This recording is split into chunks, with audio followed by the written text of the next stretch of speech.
Operasi bermula pada jam 10.15 pagi tadi, menyasarkan beberapa premis perniagaan yang dipercayai menggaji atau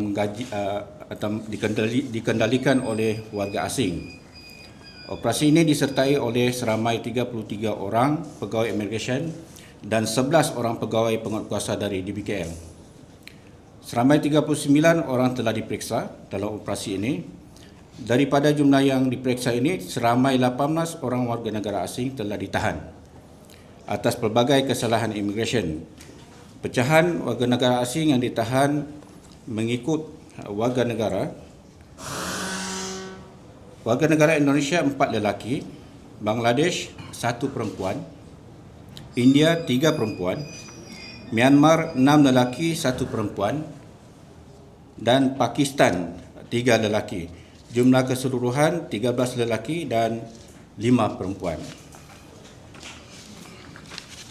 Kesemua yang ditahan adalah berumur di antara 25 tahun sehingga 32 tahun, yang terdiri daripada 13 orang lelaki dan 5 orang perempuan, dan kesemua tahanan akan ditempatkan di depo tahanan Immigration Kuala Lumpur untuk siasatan dan tindakan susulan.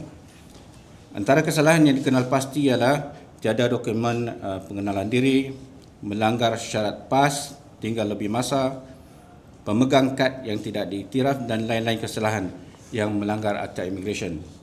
Di samping itu juga sebanyak 2 borang saman kepada saksi telah dikeluarkan kepada warga negara Malaysia yang untuk membantu siasatan. Saya ingin tegaskan di sini, Jabatan Immigration Malaysia Wilayah Persekutuan Kuala Lumpur akan mengambil tindakan penguatkuasaan dan dibuat secara berterusan tanpa kompromi terhadap mana-mana pihak yang melanggar undang-undang immigration, termasuk majikan, pemilik premis dan individu yang melindungi atau menggaji pendatang asing tanpa izin. Untuk makluman, bermula dari Januari sehingga 30 Jun 2026, Jabatan Immigration Malaysia Wilayah Persekutuan Kuala Lumpur telah menjalankan pendakwaan sebanyak 845 pertuduhan yang melibatkan 801 warga negara asing dari pelbagai negara.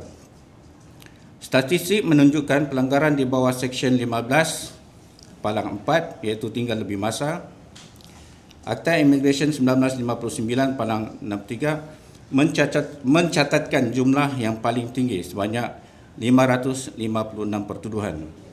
Dan sehingga 30 Jun 2026, Jabatan Immigration Malaysia Wilayah Persekutuan Kuala Lumpur telah mengutip sebanyak 10.04 juta kompaun yang melibatkan pelbagai jenis kesalahan. Untuk makluman semua, warga asing berstatus parti yang berada di luar sana diseru agar menyertai program repatriasi migran atau PRM yang sedang berlangsung sehingga 30 April 2027. Perniagaan ni sebenarnya pelbagai, tapi dilaksanakan oleh warga asing ataupun ada juga warga tempatan yang menggajikan orang asing untuk membuat perniagaan tersebut. Setakat ni tak ada. Cuma yang kita